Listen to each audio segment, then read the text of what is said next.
Hello বন্ধুরা, welcome back to my channel flavours by Shubhra. আজ তৈরি করব মিল্ক কেক। আমি প্রথমে গ্যাসটা জ্বালিয়ে দুধটা বসিয়ে দিলাম। প্রথমে ভালো করে দুধটাকে কিছুক্ষণ জাল করে নেব। দুধটা কিছুক্ষণ জাল দেওয়ার পরে অনেকটা ঘন হয়ে এসছে। এবার আমি 1 চামচ ভিনিগার দিয়ে দিচ্ছি।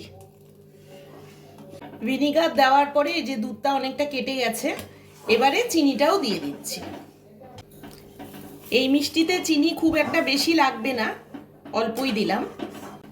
এবার বেশ কন্টিনিউ নেড়ে যেতে হবে, অনেকক্ষণ দুধটা জাল হবে।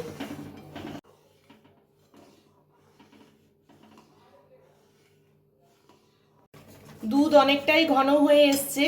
এখন আমি 1 চামচের মতো ঘি দিয়ে দেব। ঘি দিয়ে আরো কিছুক্ষণ জাল করতে হবে।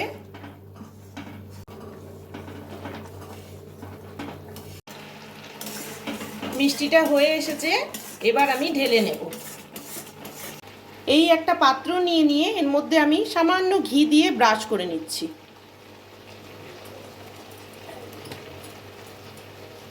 এবারে আমি মিষ্টিটাকে ওই পাত্রে ঢেলে দিচ্ছি।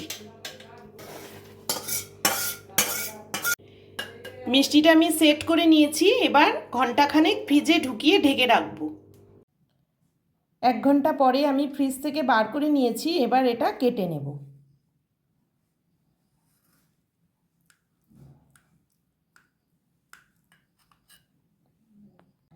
মিল্ক কেকগুলো তুলে নিয়েছি। এবারে আমি কিছুটা পেস্তা আর আলমন্ড কেটে রেখেছিলাম, সেটা দিয়ে সাজিয়ে নিচ্ছি।